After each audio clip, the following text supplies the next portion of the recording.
Hello, and thank you for attending our Academic Initiatives Conference Know Before You Go.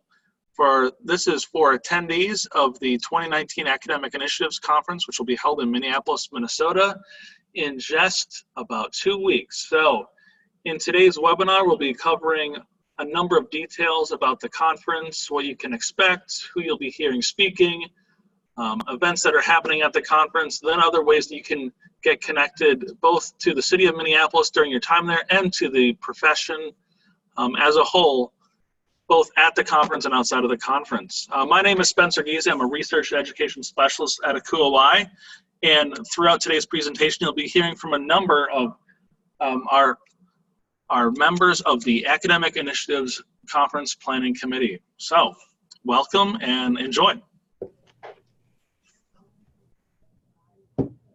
Hello, good afternoon, everyone. My name is Danielle Mead. I am the chair for this year's Academic Initiatives Conference.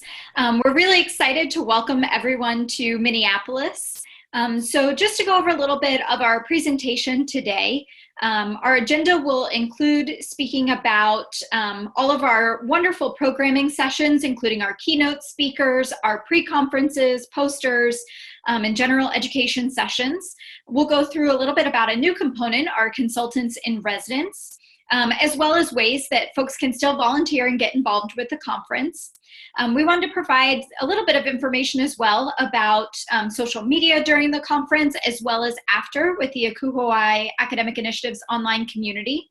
And then we'll get into some components of local arrangements, just a little bit around transit, some things for you to know coming to Minneapolis, and then the fun networking opportunities we have available. Then we'll talk a little bit about the conference app, and then end with ways that you can get involved in the 2020 Academic Initiatives team. So just to talk briefly about our conference goals, our team got together in February of this year to plan out an amazing conference. And when we did, we sort of went through what is the definition of academic initiatives and what are all the ways that that touches the work that we do in residence life. And so the continuing evolution of this conference, moving from being solely about living learning programs to being that broader definition of academic initiatives, we wanted our conference programming to focus on the wide range of initiatives that integrate those academic experiences of our students to on-campus residential experiences. So looking at things like residential academic support, residential colleges, residential curriculum, still our wonderful living learning programs, and then also looking at some components of peer mentoring programs and tutoring and academic advising in the halls. So we hope that you'll find this year our focused educational sessions and our keynote speakers will bring these various topics of academic initiatives to the conference. I think if you go on the ACUOI website, you can already see the program offerings as well as in the conference app. And hopefully you'll be able to see that we've got some wonderful, wonderful sessions this year for everybody with new trends, best practices, and some quality components to an academic initiatives program. So jumping into a little bit about our keynote speakers, our opening speaker this year is Dr. Gregory Blimling. He's a retired professor from Rutgers University Graduate School of Education, where he taught for many years, as well as he had served for 43 years prior as a student affairs administrator. And so Dr. Blimling wrote most recently a book on student learning in college residence halls, what works, what doesn't, and why.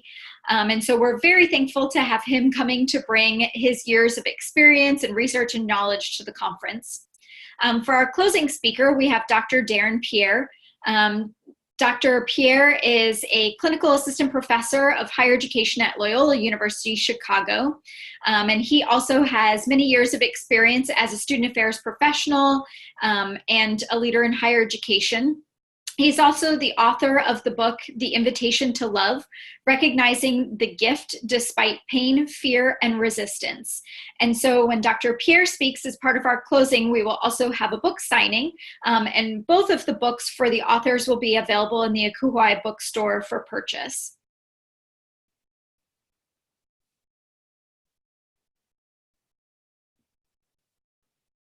So next, I'd like to introduce Jeff Godowski, who is one of the program co-chairs, and he's going to talk a little bit about pre-conference sessions.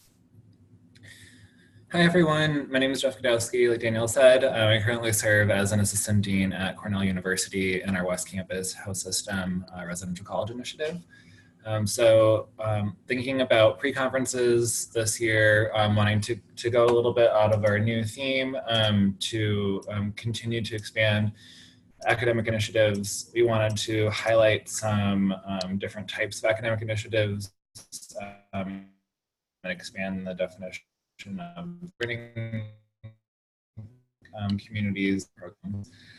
Dr. Karen Anklis, who joined us last year as one of our keynote speakers, will be joining us again this year to start off a pre-conference to talk about partnering with faculty in establishing and developing our living learning programs. She will also focus that presentation on her own personal experience serving as a faculty and residence member, where she actually directs part of the residential initiative. So to speak both from the theoretical background and the research that she's conducted over the last few years, but also from actual practical and personal experiences that she's had.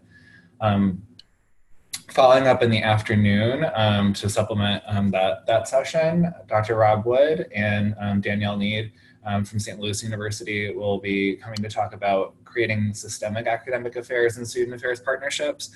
So in part that's to build off of Dr. Inglis's presentation in the morning to focus more on some of those systematic issues, things like writing MOUs, what do the partnerships look like at a higher operational level? Potentially between your provost office or senior academic affairs membership and your senior housing officers or your senior student affairs vice presidential levels. What does that relationship look like, and how can you support that within your department, within your initiative, and continue to grow your programs and thinking about more strategic planning types of ideas. Then we have Dr. Paul Brown, who will be joining us to go over building blocks of residential curriculum. So really focusing on what we can do to combine some ideas with academic initiatives and living learning programs with a residential curriculum. How can you start to integrate some of those ideas together, and thinking initially about learning outcomes, the roles that learning outcomes play in developing academic initiatives. And then following that in the afternoon, we will have a presentation focusing on assessment. So Dr. Amanda Nur, who joined us a few years ago to present on assessment of student learning in housing, will really talk about some of those practical ways that we can then collect information, can perform assessment and evaluation strategies. So hopefully that will also build off of those residential curriculum pieces and provide examples that you can use with any sort of student learning or evaluation of your processes. Then we have Dr. Anna Patton, who will go over some of the theoretical backgrounds and programmatic pieces around experiential learning. Learning outcomes associated with experiential learning, how you can develop some of those practices within your academic initiatives or to host those as standalone academic initiatives. And then following her presentation in the afternoon, we will be conducting a walking tour of Minneapolis, looking at some local community organizations that have started up that partner with some of the neighboring universities and institutions in the Twin Cities, and how faculty at those institutions have partnered with those organizations to develop community-based learning activities, service-based learning activities, and ways that we can learn how to tie those into our residential experiences. So we'll be transitioning, again, sort of from theory in the morning with Dr. Patton, and then moving into the practical implementation of experiential learning initiatives in the afternoon. Poster sessions. So we're really excited to start this year and introduce a poster session into the Academic Initiatives Conference. We helped pilot some of this a little bit over the summer at ACE to see how we can incorporate research that that professionals are doing in the field around academic initiatives, and offer this as an opportunity for folks to showcase that learning, that research that they've conducted with fellow academic initiatives attendees. So they'll be on display starting the first day of the conference on Wednesday, and then we'll continue to be on display during the remainder of the conference in the main center for sessions. On Thursday during lunchtime on October 3rd from 1 to 2 p.m., we will have the practitioners who have created those posters available to answer any questions that you might have, to talk more about some of the research, and to see any ways that that you can learn from their research or collaborate on any future research interests of your own.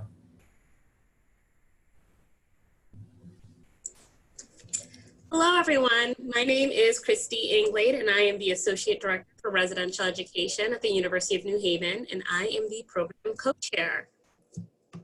So when we were really fortunate this year to have such a wide slate of programs available, tons of submissions, and when we connected as a committee last February, we really discussed what is academic initiatives, and we broke it down into four categories. Really, practices in reference to what's common practice, what are best practices with experiential learning, assessment, memorandums of understanding, budget, marketing, branding, etc. Services such as linked courses, peer mentoring, academic advising, retention services, the models that folks use, like living learning programs, residential colleges, theme housing, faculties and residents, and faculty, so co-curricular design and curricular design, teaching and critical thinking, metacognition, adult learning, and collaboration from the faculty perspective as well. With all of those things in mind, we created a series of different types of sessions to really be able for folks to be able to get the most out of the conference. So your general sessions are probably what you're most used to seeing when you go to a conference. They're about 60 minutes in length, and they're covering topic areas that kind of address either a practice service model or faculty within it. However, we started to align different sessions like showcases, which give opportunities for some institutions to really show off institution-specific initiatives that have been successful that hopefully folks could see and then cater individual needs at their institution to maybe connect with and utilize those strategies on their home campuses. A quick take is also 25 minutes long, and they're a little bit more about the application for other institutions, but again, addressing the concepts, models, and practices and resources that have been utilized and have the ability to be transferable to other institutions. When it comes to roundtables and panels, a lot of those sessions are really dependent upon you, the audience, and your presence there. So we have roundtable discussions that are facilitated by folks where there are some guided questions, but a lot of the direction of the roundtable will depend on the participants and what they want to get out of that experience. For a panel, we also have panel facilitators, some guided questions that are previously set up with some area and field experts, folks who have a diverse experience around those topic areas. But again, a lot of that is dependent on the audience kind of catering the conversation a little bit to their needs. When it comes to getting the most out of your conference experience, we want you all to make sure that you're attending our sessions and that you're actively participating within them. But this is also great opportunities to exchange information with the presenters and your fellow colleagues who are in sessions as well. Utilize meals and downtime to connect further, and hopefully follow up with presenters after sessions and after the conference to really start to get items that could be more applicable and more for your campus, and walk away with a little bit more that you can take home and hopefully start new initiatives or improve your current initiatives on your home campus.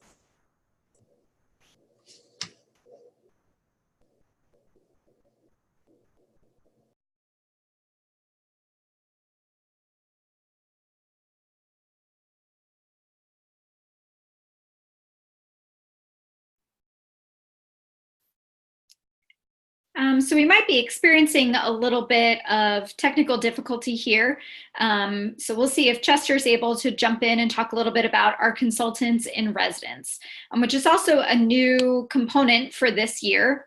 And we have some information on our website about that. But Chester, are you able to jump in here? Yes, thank you, Danielle. Good afternoon, everyone. My name is Chester Miller, and this year I serve as the Faculty Development Chair for the Academic Initiatives Conference. And I would like to share some information about this program, which is new this year for the conference, and I'm really excited about it. The Academic Initiatives Conference Planning Committee wanted to increase attendance and engagement of faculty at the conference.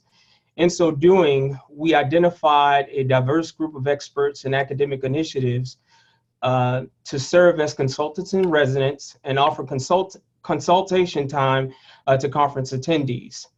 We've identified 7 consultants that will be available during the conference on October 2nd and 3rd to lend their expertise in a variety of areas to help and assist our attendees in improving and developing academic initiatives on their campuses. So when you think about some of the things that you want to improve or develop on your campus, whether they're living learning communities, residential curriculums, increased faculty engagement for your academic initiatives, develop co-curricular and curricular opportunities, look at critical thinking pedagogy and metacognition, as well as teaching strategies. One of the things that we wanted to make sure that we provided at the conference is time for you to sit down with our consultants this year to kind of learn about how you can improve these academic initiatives on your campuses. The time slots we've identified during the conference will be 50 minutes in length. There will be 1 consultation time per consultant. And so this is a great opportunity for you to not only attend some of the educational sessions at the conference, but also have that one-on-one time that I think is so much needed when you attend conferences to kind of exchange information and sort of pick the brain of our experts to learn how you can improve academic initiatives on your campus, or even just get additional insights on how you can expand your programs. So I'm really excited about these, and I hope that you will take advantage of this opportunity that's new this year at the Academic Initiatives Conference.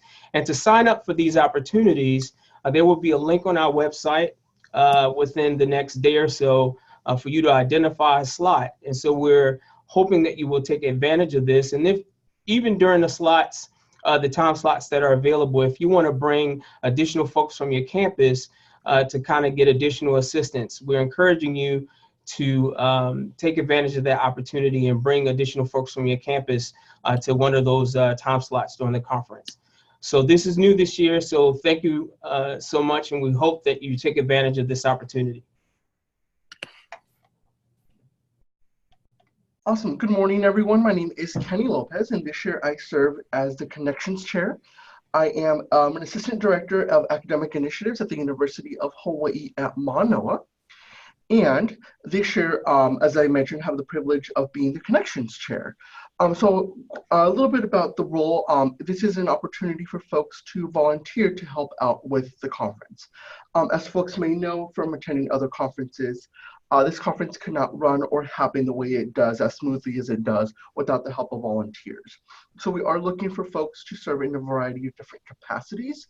The sign up will be done through an online module, which will be sent out to anyone who showed interest in being a volunteer at the conference. So we do have opportunities such as being a program moderator as well as a welcome ambassador. We also have, which I won't share too much about since our next slide will talk about it, but dinner groups are coming back. So an opportunity to go out to dinner with a variety of different folks, as well as ways to connect through social media throughout the entire conference. From travel, from leaving your home institution to arriving in Minneapolis and the conference and throughout. So we will have a variety of those different opportunities for folks to get involved with us. We will also be hosting a very similar webinar for volunteers and talking a little bit more about the roles of being a volunteer on Friday, September 27th at 4 p.m. Eastern Standard Time to give folks an understanding a little bit more of what it means to be a volunteer and different ways to get involved and connected with that. Some more information to come, so just keep an eye out on your email on how to sign up for different volunteer sessions and opportunities. Good afternoon, everybody. My name is Max Quinn. I am the Assistant Director of Living Learning Communities at the University of Massachusetts Lowell, and I have the privilege of serving as the Marketing and Social Media Chair for this year's conference. We're very excited to share information on social media and really have a great online presence at this year's conference, and we encourage everybody to utilize social media before, during, and after the conference, similar to what Kenny just mentioned, checking in, sharing your travel plans, what's happening as you check in, but also sharing what you're learning in the session so that folks at home can get a little bit of glimpse of what's happening at the conference. And we encourage everybody to use the hashtag #ACUOI as we're doing that sharing. We really want to also touch base on the Academic Initiatives online community. It's a great place to transform knowledge into action via ongoing discussions and resources about residential academic support, and to maximize the living learning communities on your campus through exploring opportunities about effective recruitment, implementation, assessment strategies, and best ways to facilitate student learning. There's a link right here in our presentation you can click on to join the community if you're not already connected. We have almost 600 members in just the academic initiatives community alone, but across CUOI and our online community in general, we have more than 26,000 members. And so the opportunities to connect and engage, to share resources, ask questions, and strengthen your network are plenty. And so we really want to promote this as an opportunity to connect virtually with folks, share resources, but also get answers to the questions you might not have access to from the folks on your own campus. And as we've been thinking and practicing about and talking about services, practices, models, and the faculty and how we do academic initiatives work on our campus, this community is critical to helping us build that network and connect and learn about the things happening across the country in order to really engage with students and maximize student learning. So we hope to see you in the online community. We'll be sending some more posts out there soon, and look forward to connecting you at the conference and on social media. Good afternoon. I'm Toby Euchre. I'm the Local Arrangements Chair for this year's conference, and I'm an Associate Director for Living Learning and Outreach at South Dakota State University in Brookings, South Dakota. I'm excited to share with you some things that are big draws for our time in Minneapolis and the Twin Cities area. We think it's an exciting location for a conference. It's a place we've enjoyed getting to explore a little bit. It's a place that's sort of the nearest big city for those of us in South Dakota. And so we know lots of the things that are there to offer, and we think that it offers a really great location for our conference cycle this year. And we hope that you find those things enjoyable as well. So the first thing that we'll do is talk just a little bit about some of the generalities of getting to Minneapolis and spending some fall time there. I think lots of times folks think of Minnesota and maybe think of a little bit colder climate, but I want to make sure that folks know that weather for the time that we're scheduled to be there in that first week of October is on average pretty gorgeous. The average high temperature for Minneapolis for that time is the mid 60s. The average low temperature overnight is the mid 50s. So it's that kind of small range of temperature. If you've got sort of the temperature dialed in, you're pretty good for most of the day. It's always a little hard to predict what exactly will be happening a couple of weeks out, but we're pretty confident that you'll see some pictures like the one that's up on the screen where you can see just what a gorgeous urban environment, but an outdoor focused urban environment Minneapolis and St. Paul are, the Twin Cities on the Mississippi River in Minnesota. So things I think we would encourage folks to do as they travel is to make those plans and look a little bit at the weather as you're trying to come. Make sure that you're thinking a little bit about maybe layers. So you've got that t-shirt or polo for a little mid-afternoon stroll outside, but you've maybe also got the cardigan or a jacket or something for when we're inside the convention center. Know what you're looking for and what will keep you comfortable both inside and out, and bring that along with you when you travel to Minneapolis. In terms of travel to Minneapolis, for those that are flying in, you'll probably be looking at the Minneapolis-St. Paul International Airport. And that actually is one of the highlights, I think, of coming into Minneapolis for a conference, is the fact that it's regularly voted the best airport of its size in the whole US system. It's also on the top 10 of least stressful cities to fly into. And so we think that things will be pretty easy for folks to get in and out of the Minneapolis International Airport. There's also opportunities that I'll talk a little bit about in the next slide about travel from the airport into our downtown location. And so hopefully that'll be an easy thing for you as well. But before we talk about that, I wanted to share some of the ideas of the superlatives, the bests about Minneapolis and St. Paul. And so it's in the top 10 nationally for coffee lovers, as an example, for active lifestyle, for healthiest cities. It's also in the top 10 for craft brew scene for the nation. And then in sort of true Midwest fashion, the last couple of areas where it's the top 10 I thought are kind of underselling Minneapolis a little bit. So it is a surprising tourist destination. I would say, I don't know that you need to be surprised that it's a good location to come bring your conference. And then it is also in the top 10 for cities that are hipper than you think. Again, hopefully you think it's actually a pretty cool place to be, but if you don't, it's in the top 10 of hipper than you think cities in the US. So we think Minneapolis is a great host site for our conference. In terms of getting around Minneapolis, and I think that's a little picture on our next slide, you'll see the public transit is through Metro Transit. And I actually put this up on the screen because I think for those that are coming to the conference, it might be really useful to go to metrotransit.org and check out the opportunities to use public transit in the Minneapolis downtown area. There's a light rail that actually travels from the airport, also travels all the way out to the downtown St. Paul area or to the Minneapolis stadium of the Twins, who are having a really good season right now. And then it also goes all the way down to the Mall of America. And so it gets through a lot of the areas of the city that folks might want to visit.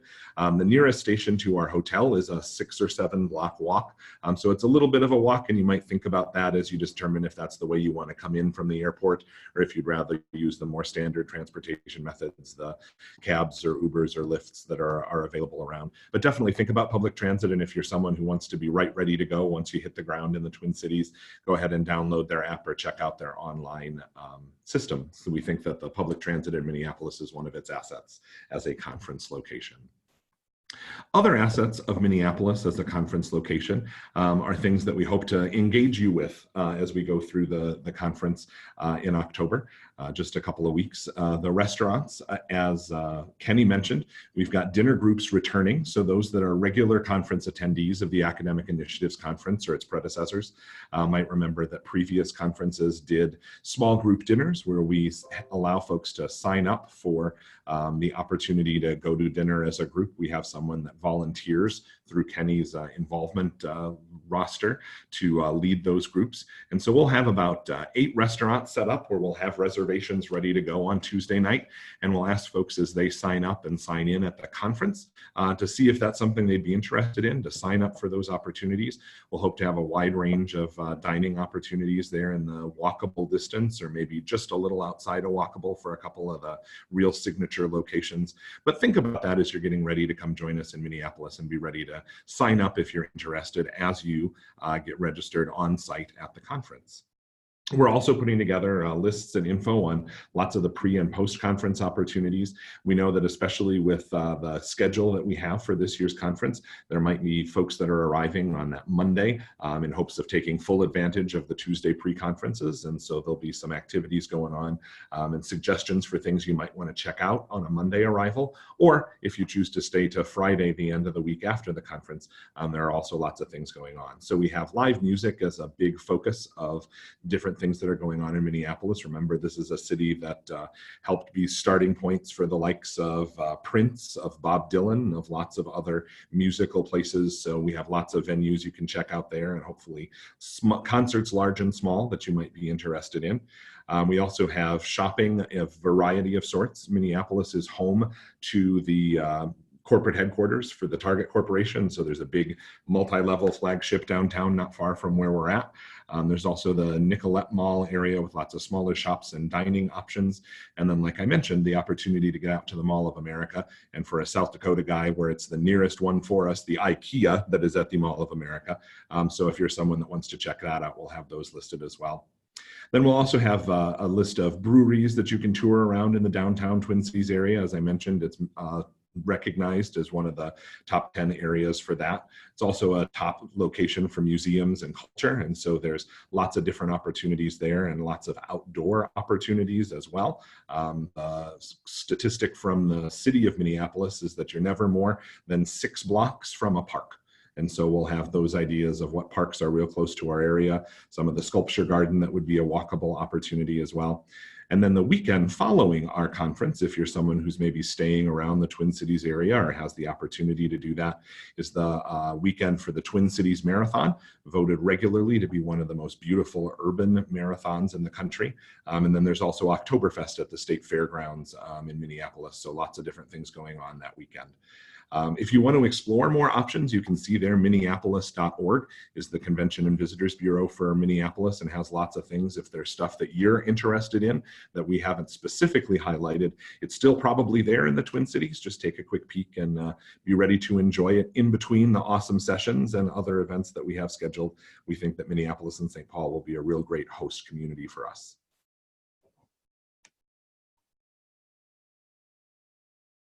All right, folks. Wow, that is a really exciting sounding conference. And we encourage all of our attendees, or even if you're just thinking about the conference, take a look at our conference app. If you go to your mobile device's app store and search for Akuo-I events, you'll find our events app. And there you can download the entire schedule for the conference. You're also able to see attendees and really get to start planning what your conference will look like now. We'll continue to update that throughout, and as more and more people sign up to the app, you'll see a larger list of attendees populate there. So it's a great way to connect with others. You can message to the app, you can stay connected on social media, and you can choose the sessions you'll be attending and really start to craft your conference schedule. And also, you can use the app to set aside a personal time, maybe to reconnect with someone in the field, someone that you're seeing again at the conference. You can use the app to help schedule those times as well. I'm going to throw it over to Esme to talk about how to get involved in this conference next.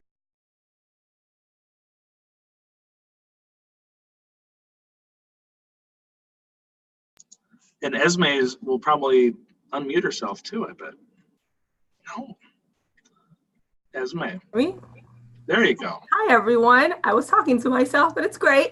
My name is Esme. I am the Assistant Director for Living Learning Communities at East Carolina University, and I serve as the chair-elect for this year's conference. I have the pleasure of speaking to you all today about how to get involved in the Academic Initiatives Conference Planning Committee for 2020. So our application for the Academic Initiatives Conference Planning Committee is currently up and available on the Akuo-I website. And that's specifically for the chair position. So if you are interested in becoming the chair-elect or the programming chair, those individuals will help with assisting and planning the education session, poster sessions, and also the pre-con sessions.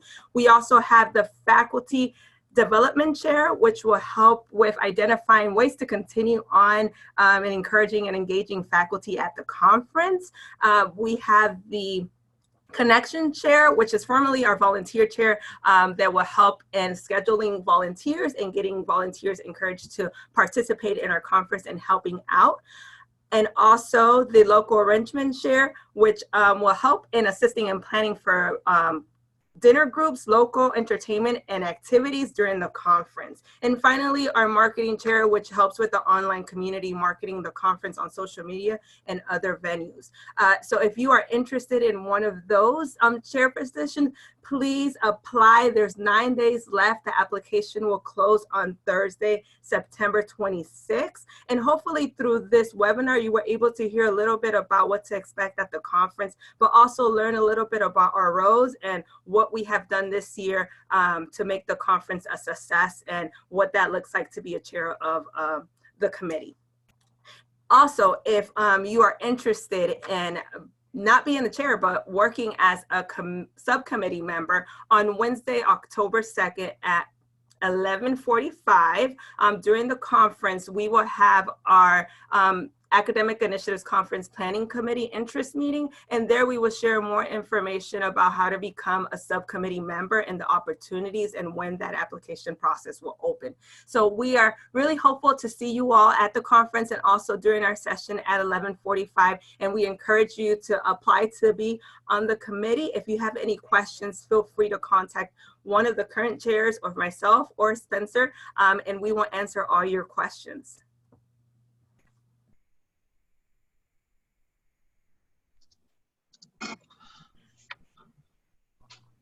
All right, speaking of questions, we have the opportunity now to answer any questions that attendees may have about the conference. So if you take a look at your menu on this Zoom webinar, you should see a Q&A tab, and you have the ability to go in there and type in a question that you may have about the conference.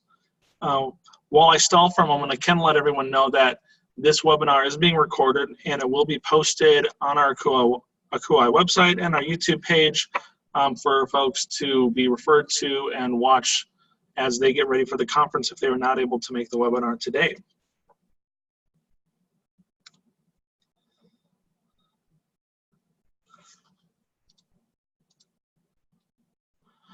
Oh, we do have a great question that just came in. Is it too late to sign up for a pre-conference? It is not. There's two ways to sign up for a pre-conference if you have not done so already. There's an easy way and then there's a medium difficult way. So the easiest way is honestly just to call the Akui home office in Columbus, Ohio. If you call us at 614-292-0099, you can speak to lovely Walt at the front desk. All you have to do is say, hey, Walt, I'd like to sign up for a pre-conference for the Academic Initiatives Conference.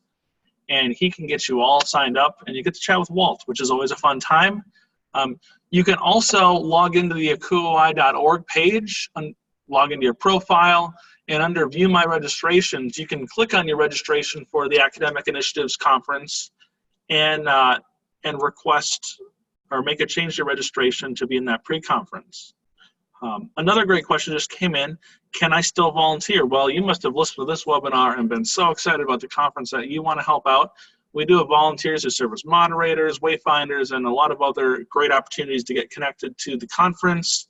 I would say our dear sweet Kenny will be sending out an email to all attendees about volunteering before the conference in case anyone wants to sign up late. So look for a contact from Kenny, or you can get on site and say, we will have a volunteer meeting in the app, and you are able to come to that volunteer meeting if you want to sign up on site.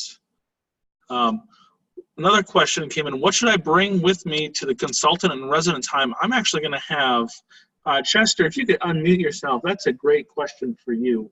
What should folks bring with them to a consultant and residence meeting? Right, so if, thanks Spencer. So if conference attendees are interested in spending time with our consultants and residents, I would advise it be important to bring with you planning documents, your ideas, initiatives, and artifacts of things that you're currently working on your campus that will be helpful for the consultants to be able to visualize and get an idea of what's happening on your campus to offer you feedback, advice, and direction on how you can either improve, develop, or expand those programs. So anything that you can bring, and these could be like I said, planning documents and outline, proposals that you're putting together on your campuses, or memorandums of understanding that you might want to kind of dive deep down into and improve for your academic initiatives. But any of those governance documents that you have, I think our consultants would be able to help you with that. So please plan to bring any of those documents with you to maximize your time with our consultants.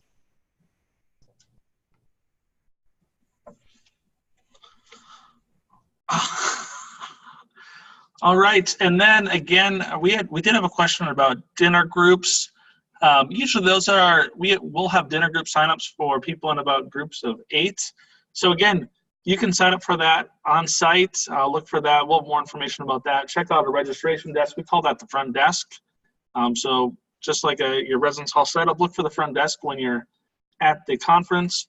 We'll be on the 4th floor of the Hyatt in the Nicollet Mall area of Minneapolis. It's a great hotel. I know the committee stayed there. They really find it to be a great hotel, nice location, lots of fun to be had in Minneapolis. So we're really looking forward to having you all attend the conference in just a few short weeks. And again, if you have any questions, you can reach out to us. You can contact us through the QOI site, call the home office, send us a fax, whatever you'd like to do. We'd love to connect with you and get you excited for this conference. Have a great day, and we will see you in Minneapolis.